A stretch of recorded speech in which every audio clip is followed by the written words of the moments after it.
Coming up on News 2, so what is the state of the territory? Governor John P. Dejongh Jr. gave his 7th address on Monday. What was the general take on the governor's speech? We have team coverage. Meanwhile, Hess Corporation has announced that it was planning to sell its terminal network on the East Coast and exit the oil refinery business altogether. Details. Plus, will the new Christian said bypass be named after President Barack Obama?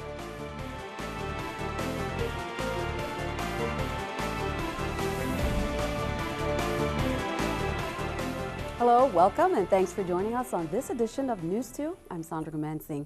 Governor John P. Dejongh Jr. gave his 7th State of the Territory address on Monday. All but one senator was in attendance. And although he covered the bases as far as important issues, did he go into them as much as senators expected? What was their general take on the governor's speech? News 2's Erica Bivens spoke with many senators and brings you their reactions. We are at a transformative point. That's how Governor John P. Dejongh Jr. described the state of our territory in his 7th State of the Territory address given on Monday. Some senators agreed. Well, I think that's the correct terminology. We're at a point in which we have to make some very harsh decisions in terms of what we're going to be doing with our future. Others said they wanted more substance. Transformative point. That's where we're at, according to the governor. It's to be seen. He mentioned a lot of the issues, but he didn't give too much concrete plans of what we can do to really solve some of these issues. I was very interested and appreciative of the fact that the governor correctly identified the high electric costs, and you didn't talk about the low reliability, but that's a part of it. What I was disappointed is that these realizations are things that we've been living with for 6 years. But one thing most agreed on was the change in tone. I think it was one of the best pictures painted of the Virgin Islands in recent memory. We saw a side of him that we don't normally see. I think he recognizes, as we all do, that we don't have 2 more years to waste. We are in critical times. Last year, it was sort of a very antagonistic approach to the legislature. This time it was more of a call to come together and work together. And to you, Mr. President, and the honorable senators of the 30th Legislature, I welcome the opportunity to work with you. I look forward to working with each and every one of you, all of you together and each of you individually.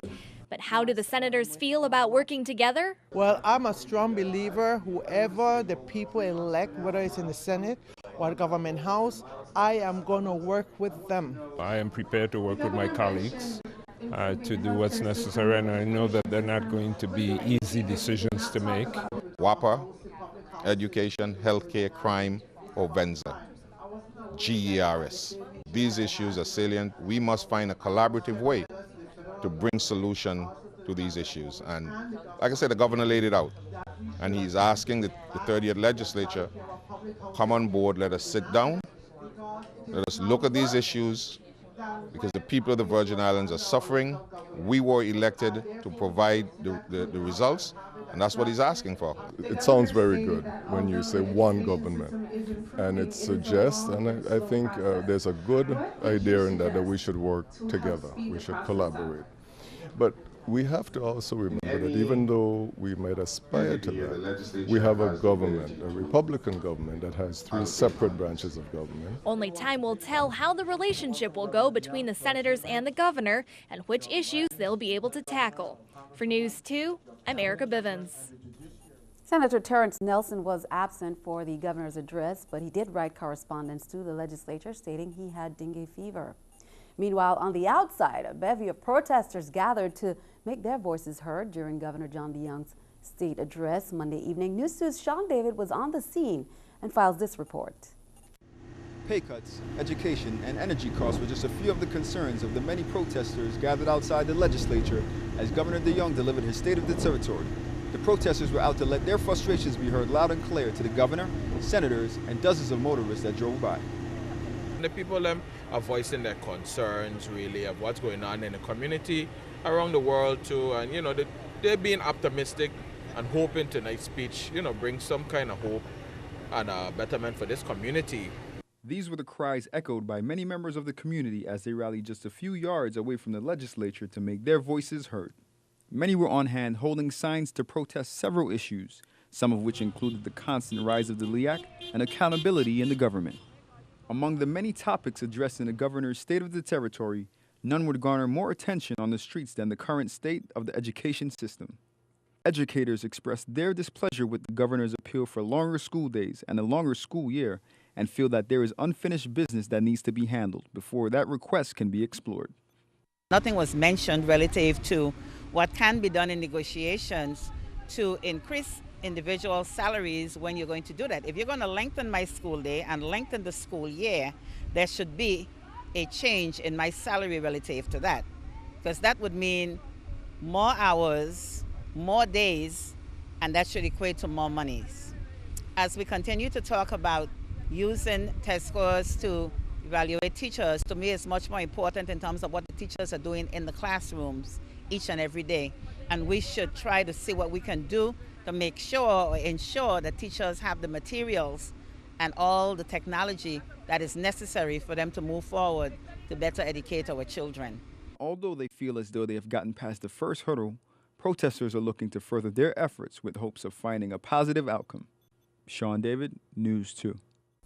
Now, while some had a front row view of the governor's State of the Territory address, many residents tuned in from home to hear the governor's speech and his plans for the territory. News 2's Jan spoke with some residents earlier and brings us some of their reactions to the governor's speech. We all know that we face great challenges, but we also know that we have the strength, we are given the strength by the Almighty to preserve, and we shall prevail. It was a speech that many have described as hopeful, one that was longer in length than those of the past that highlighted major concerns in the territory. And while many were encouraged by Governor Dejongh's words, some say they want to hear a more clear-cut plan on how he plans to solve the issues. He addressed a lot of issues that are going on in the Virgin Islands, but I didn't hear any clear-cut plans on our future goals. His speech was long, but he really didn't have a plan. I think he should have said more what we're going to do in this island, what's going to happen. Well, the governor said quite a bit, and it was interesting, but I did not hear him, mention a plan, how he's going to execute what he said. But if what he said becomes reality, then the Virgin Islands would be in very good shape. Though the speech wasn't as detailed as some would like, Governor Dejongh made sure to present the harsh realities facing the territory, especially with crime and education, that some residents agreed with. Well, I really like what he said about the judges letting the criminals out before trial, and they are the same ones committing the crime. Get used to coming to school more hours. It would be good for them and for the parents. It would be good. It's a good idea. Others still want to know what exactly are the governor's plans to better the economy. St. Croix has lost a cash cow with Hovensa closing, but where are your plans to bring the money back to not just the Virgin Islands, but St. Croix in general? I would like more concrete evidence on what his future goals are for St. Croix and the Virgin Islands, instead of just rehashing what is already been addressed. Overall, a message of unity was delivered by the governor as he encouraged the territory to unite in order to move forward. Now more than ever, we must move forward together. Let us move forward as one. May God bless each and every one of you, and may God bless our Virgin Islands. Jan, News 2. One resident that News 2 spoke with who wouldn't appear on camera said that Dejongh's goals seem promising, but stated it's time for action and not words. Meanwhile, there was a big announcement Monday nationally about the future of Hess. And while Governor Dejongh didn't speak specifically about those details, he reiterated his point that Hovensa will be held responsible under their existing contract with the VI government to do what's right. Senators agreed. News 2's Erica Parsons has those reactions. It's all over the news. Hess is pulling out of the refining business altogether, and plans to close their New Jersey refinery by the end of February will seal that deal. Additionally, they've begun plans to sell their terminal network and so change from an oil and gas company to one that's mostly exploration and production.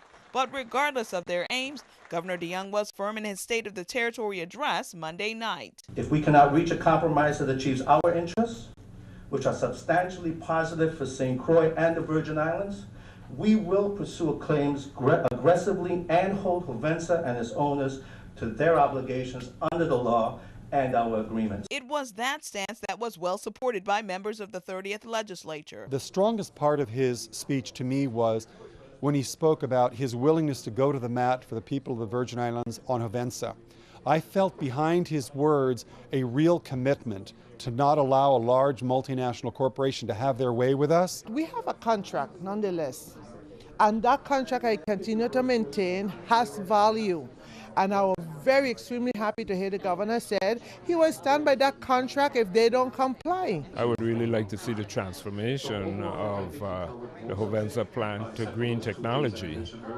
Of course, the process to do that will require some time because, of course, we're trying to have economic growth and restore jobs, especially in the district of St. Croix. Hovensa's responsibilities to the VI require cleanup, which senators say should generate jobs, but they also have recourse should officials decide otherwise. If they decide to leave and not reopen Hovensa, then they must clean up that site. And that will also create a new generate of revenues that will come into the Virgin Islands through the cleanup process. It will be millions upon millions of dollars to clean up that site. We have legislation to take that land by eminent domain if necessary. So we'll stand with him and make sure that that land is either repurposed for a new industrial purpose or cleaned up and remediated. Those are the governor's words. He said it's either going to be this way or that way, and I applaud him for that. Erica Parsons, News 2. And the governor's office released a statement Monday after hearing of Hess's plans to leave the refining business. It reiterated the governor's wish for Hovensa to honor their contractual obligations. Keeping our eye on the economy, economists say consumers are more pessimistic about the economic outlook and their own finances after a rise in Social Security taxes left Americans with less take-home pay. Apple will start selling an iPad next month with more memory than the current models. The new full-size model comes with 128 gigabytes of memory, up from 64 gigabytes. The new iPad will go on sale February 5th for about $800. This is the New York Stock Exchange with Scotiabank Stock Market Watch. The Dow up 72, NASDAQ down, S&P up 7. Coming up on News 2, American Legion National Commander James E. Coates would be visiting the American Legion 10th District on St. Thomas. Find out why. Plus, will the new Christiansted bypass be named after President Barack Obama? One senator is pushing a proposal. We'll be right back.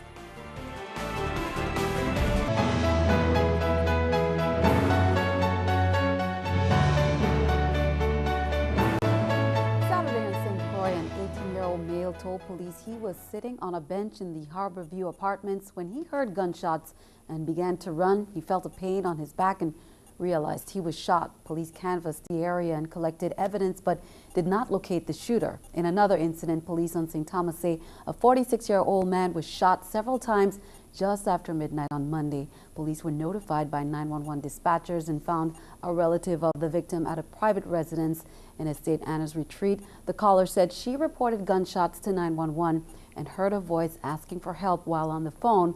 When she opened the door, she saw the injured victim. An ambulance took the victim to the hospital while evidence was collected at the scene. Anyone with information on either case should call detectives at 715-5522 or Crime Stoppers USVI. That number is 1-800-222-TIPS. Senator Alicia Chucky Hansen says the new Christiansted bypass should be named after the United States president who made it possible. Hansen has submitted a proposal to name the new bypass President Barack Obama Drive. She says it is only fitting that we name our new bypass after President Barack Obama, as it was his American Recovery and Reinvestment Act that provided the funds to build this much-needed road in St. Croix. She also proposes that the last Monday of each November be designated as the Barack Obama Day. American Legion National Commander James E. Coates would be visiting the American Legion 10th District on St. Thomas from January 30th to 31st. He will be meeting with Legionnaires from all posts within the Virgin Islands at the Patrick U. George American Legion Post headquarters and subbase. All Legionnaires are invited to come out and meet the National Commander.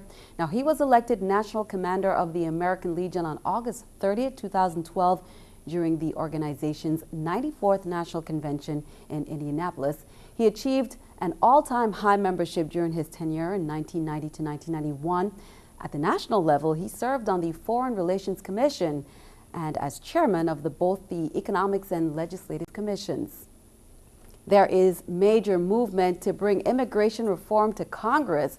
President Obama is in Las Vegas to gain public support. His speech comes one day after a group of senators from both sides of the aisle announced they have proposal to allow illegal immigrants to stay in the U.S.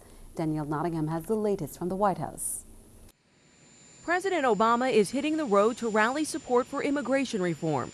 He's expected to endorse a bipartisan Senate proposal to give about 11 million illegal immigrants a path to citizenship. This is a big deal. This is an important development. The so-called Gang of Eight announced its plan yesterday. It would allow illegal immigrants to gain temporary legal status if they pass a criminal background check, pay a fine and back taxes, and learn English. They can then apply to become a citizen behind people who started the process legally. This will be an arduous pathway, but it will be a fair one. The proposal also calls for U.S. borders to be secured first. With technology we have today, with surveillance capability and detection capability, I have no doubt that if we put the right resources into it, we will be able to have a secure border. The White House wants the proposal to move quickly. President Obama won 71% of the Hispanic vote this election, but it may be harder to win over some conservatives in Congress. No one should expect the members of the Senate are just going to rubber stamp what a group have met and decided. But the bipartisan group is optimistic. We have to go to the floor of the Senate, we have to debate, we have to amend. We still have a long way to go, but this bipartisan blueprint is a major breakthrough. Senator Schumer is hoping immigration reform can pass in late spring or summer. Danielle Nottingham, News 2. Stick around, your News 2 AccuWeather forecast is coming up next.